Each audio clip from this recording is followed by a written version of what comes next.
Hi, my name's Alex Ogg and I have the extreme honour or short straw of presenting the May Cherry Red Video Diary. And given the offer, what I thought I'd like to do is mention some of the releases that I've been working on recently in terms of project management, because I brought them along here today and I'm very proud of all of them. They're all my little babies and they've been great fun. And yes, I've chosen all the best ones as well. So, I mean, one of the things that we've done very recently, if I can show you this is Hazel O'Connor's Smile CD, and this was great fun to do because most of you probably know Hazel O'Connor, and she's a wonderful interviewee. But not only that, through the auspices of a manager, Maureen, we also got to speak to Martin Rushent as well, who, as we all know, produced the Buzzcocks, the Stranglers, later the Human League, etc. And that came out really well, and they were all, as people, a pleasure to work with. I'd like to mention this as well. This is the Band of Holy Joy here. This was a suggestion, I think, came to me from Ian McNay, that he thought, well, we really should have a CD out there. And again, if I can pull this out, Johnny of the band proved an absolute delight, a delight to work with, and he now runs his own radio show, and we've been appearing on that. But again, it was great to get somebody who really wanted to be involved in a project and do it in the best way possible. So he contributed new poems, lyrics, excellent stuff like that, and we got it remastered in Poland, which was nice by, again, a particularly bizarre set of circumstances.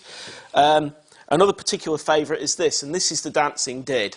Now, the Dancing Did are probably the greatest undiscovered English band, as far as I'm concerned, and more importantly, as far as Mick Mercer is concerned, because Mick, bless him, is a very long-in-the-tooth journalist, one of my favourite UK journalists of all time, and he's seen more bands and written about music, more music than I'll ever do, and he still rates the Dancing Did from Malvern as the greatest British band of all time, and of course nobody's heard of them, but that doesn't matter because they are as good as he says. And usually when I do a project like this, the great joy for me is actually doing the sleeve notes and working with the band, and I really enjoy that process.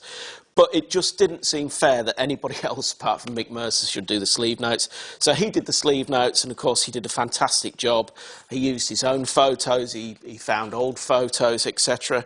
And that's the kind of package that when you start doing a project, that you come out the other end being really proud of and feeling that that you've done that little band the justice that it deserves. And, again, the band are very pleased with it, and I think we all were, really. And it was very much a touch-and-go project. And, some things, you can't really judge economically in terms of value, and this is definitely one of those bands. I'm really proud of Cherry Red for doing that and actually taking on something. And I think it's done okay for them, which is a bonus again as well. What else have we got here? Swampland by The Scientists. This is a compilation I put together with Kim Salmon of The Scientists. Scientists, a fantastic band from Perth, Australia. Just a really, really, I'm trying to how to define them, but just very abrasive, but cool, charming, choppy, forerunners of many things and adored in America, etc. And again, getting Kim on board on this one made all the difference because he contributed to the sleeve notes. And to give it a bit of edge, he actually came up with some blistering live tracks. They're a bit rough and ready, but at the end of this CD, there are some very early Scientists live, and they really do smoke. They don't sound like an MTV, but they really do. They're very good. So that was a great one. Pillars and Prayers. Now, anybody familiar with Cherry Red, I'm almost certain will be very familiar with this image, which is the cover image for Pillars and Prayers.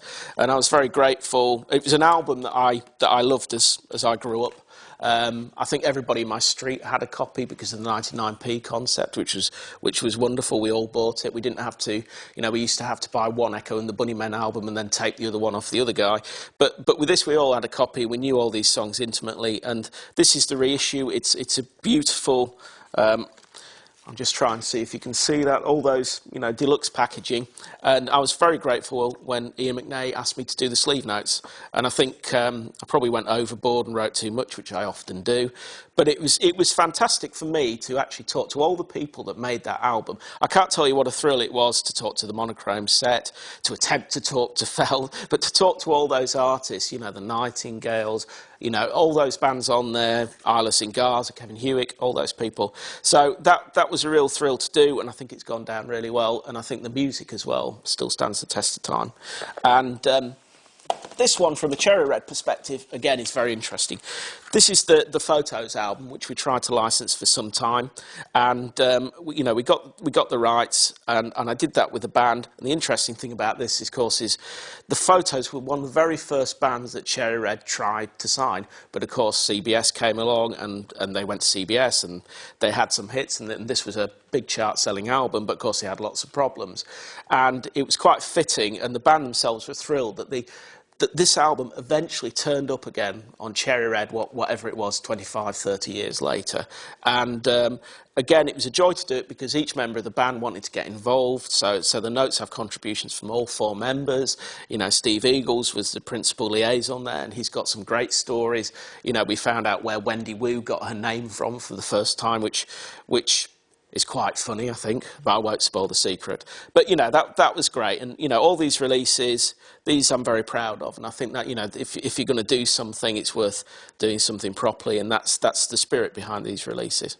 And so there you go. I mean, the last thing I'd like to say, if it's possible, is if you haven't already been introduced to this fine publication, I'd like to do so now, because this is the Cherry Red Records newsletter. It's called My Favourite Flavour, and I've been editing it for the last 4 issues. It's up to 4 issues now, and if you're at all interested, just go to the website on Cherry Red. There's links there, and you can get your copies for free. Basically, they're sent out off to cover postage.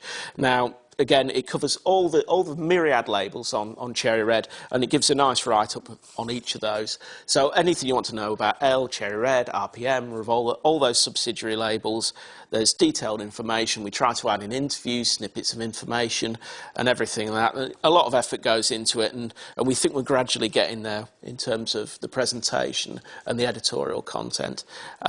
So do please go and get yourself a copy. Right, thank you. Thank you very much for listening. I'll leave you now. Okay, bye-bye.